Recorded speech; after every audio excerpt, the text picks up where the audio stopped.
I'm going to make another video here using the same kanna blade. Again, it's from the 1950s. It's a hand-forged blue steel kanna blade, and it is a nice wrought iron, antique wrought iron with high carbon steel. It's probably Swedish blue steel. It could be Hitachi, but I'm sure it's blue steel. So what I have here is, this is number 204. It's an Okudo suita. It's 221 millimeters long, 81 millimeters wide, and 48 millimeters thick. It's a big professional size stone. Set that aside, and first I'm going to set the bevel on this kanna blade using a worn out Atoma number 600 diamond plate, and I'm going to make diagonal scratches on the blade to distinguish which sharpening media I'm using. This Atoma leaves very deep, distinctive scratches, and you'll see them in the microscope photos.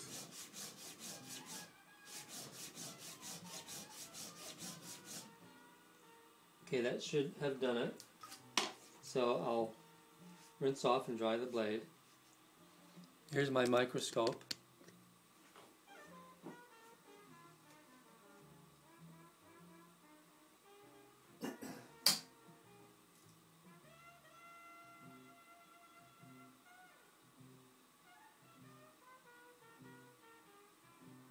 Okay, I can see that the bevel wasn't completely set the way that I would like it,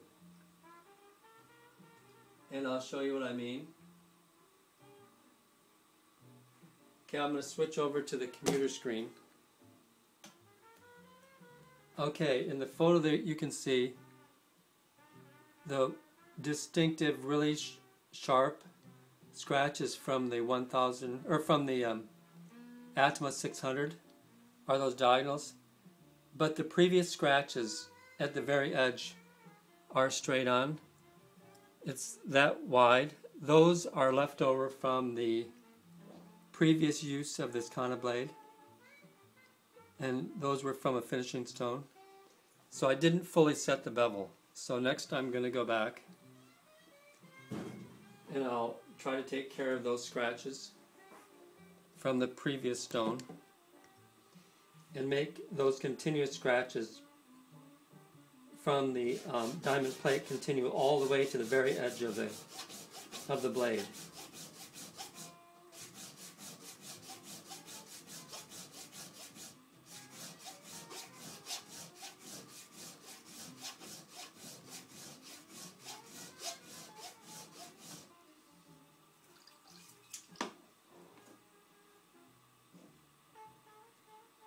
I can just barely feel a little burr on the back, which is what I'm looking for.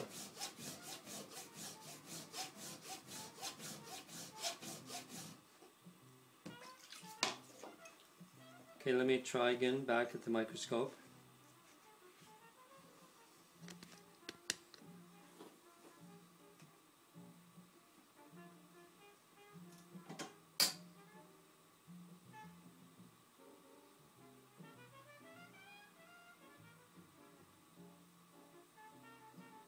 Okay, I've eliminated that problem now, and what I've ended up with is a burr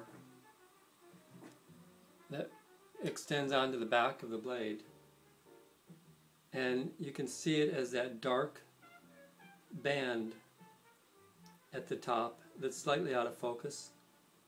That's where the burr has folded back to the other side of the blade.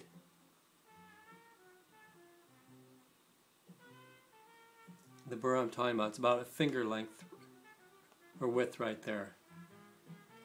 I'll take a photo of that.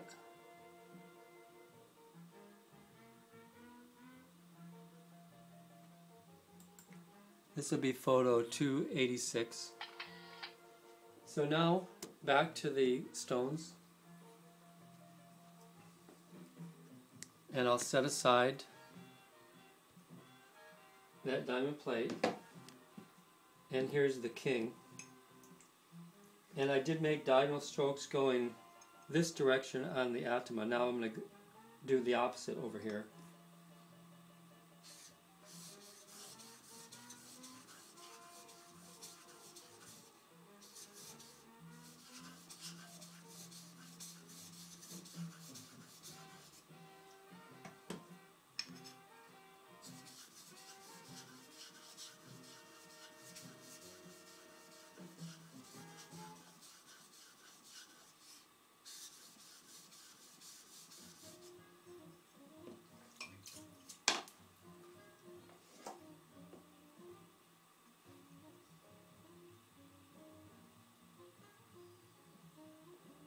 Well, let's look in the microscope. I think there's a chance that I did remove those diamond plate scratches.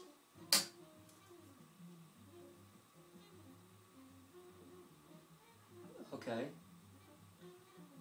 I did, and this is a very interesting view here in that you can see the foil edge or the burr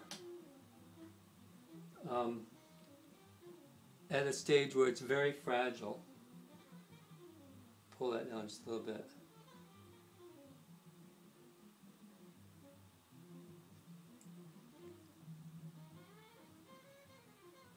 Okay, this is real interesting. You can see here the scratches from the Atoma have been replaced with these finer scratches that go this diagonal from the king. That crack right there is a fissure that's forming, and it's going to continue all the way along the edge of the blade and in through here too. That is the foil edge of this blade, which was represented as part of the burr originally. And that's going to come off with the final honing, and also when I finish off the back of the blade. But we did replace those scratches with fresh scratches from this king. So what I'm going to do now is take the king off the bench here, and I'll replace it with this giant Okudo stone. This is quite a hard stone, very deep level layer of suita. And I'll begin with just clear water, and we'll see what kind of reaction we get from the stone in this particular steel. I see just little faint amounts of swarf in front of the blade here, metal filings floating in clear water.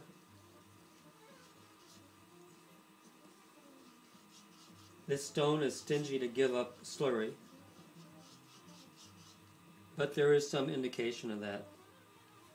So just for the sake of argument, let's go back to the microscope and take a look at the scratch pattern. It should look a little brighter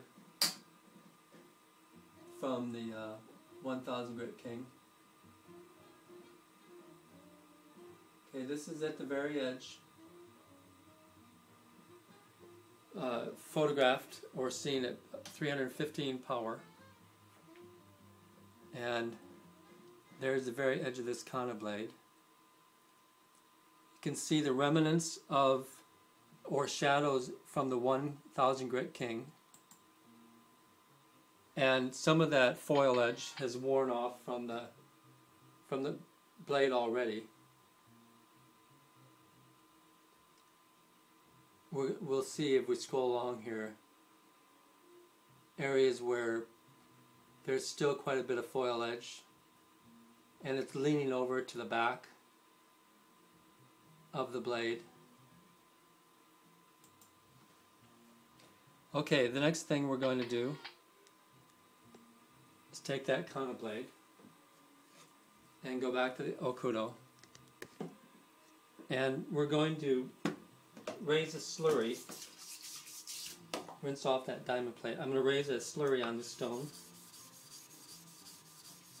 This is very mellow, worn out Atoma, number 600.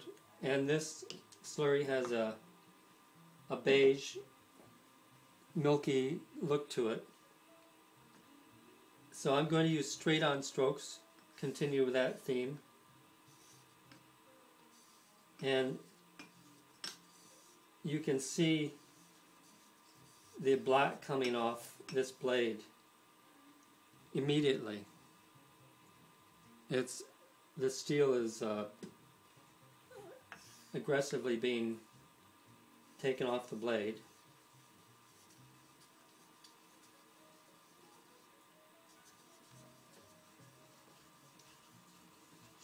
If you make a slurry from these Honyama stones, then your slurry is made up 100% of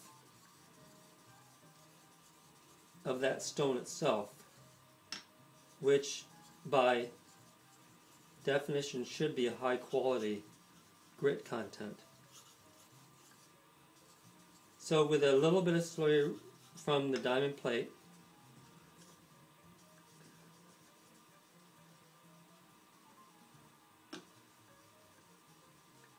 and I probably made 60 or 70 passes here. You can see the content of the iron filings here. It's pretty dramatic. So let me rinse off the blade again. Clear water. I'll go back to this microscope. We'll take one more view.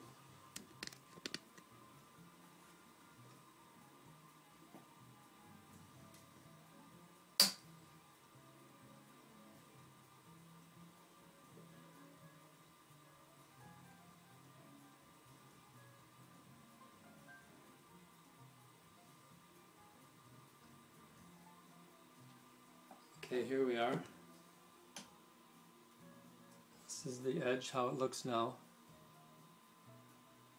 The scratch pattern is much more defined and regular, and the edge has become a lot straighter in general.